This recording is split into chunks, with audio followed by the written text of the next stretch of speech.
போன்ற சிறிய உடலமைப்பை கொண்ட ஒரு சிறிய பாம்பாகும். இதனை பிராமினி பிளைண்ட் ஸ்னேக் என்று ஆங்கிலத்தில் அழைப்பர். இதற்கு பொருள் கண் தெரியாத பாம்பாகும். பெயருக்கு ஏற்றது போல இந்த சிறிய பாம்பிற்கு கண் தெரியாது. ஆனால் வெளிச்சத்தை கொண்டும் நுகர்வு சக்தியை கொண்டும் இந்த பாம்பு வாழ்கிறது. மலையாளத்தில் குருடி என்றும் தமிழில் சிறுபாம்பு என்றும் இதனை அழைப்பர். இதுவரை கண்டுபிடிக்கப்பட்டதில் இந்த சிறுபாம்பு இனம் அனைத்தும் பெண் இனமாகவே இருக்கிறது. இதன் வழி ஒரே ஒரு பெண் பாம்பாக இருந்தாலும் இது தானாகவே இனப்பெருக்கம் செய்து கொள்ளும் என்பதை நம்மால் அறிய முடிகிறது. சிறுபாம்பு 2 முதல் 4 இன்ச்சு வரை வளரும். இதனால் உலகத்தில் மிக சிறிய பாம்பினமாக இது கருதப்படுகிறது. இதன் தலையும் வாலும் பார்ப்பதற்கு ஒரே மாதிரியாகவே இருக்கும்.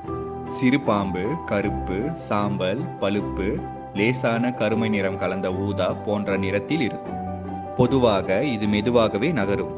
ஆனால் சூரிய ஒளி அல்லது யாராவது இதை காயப்படுத்தினால் இது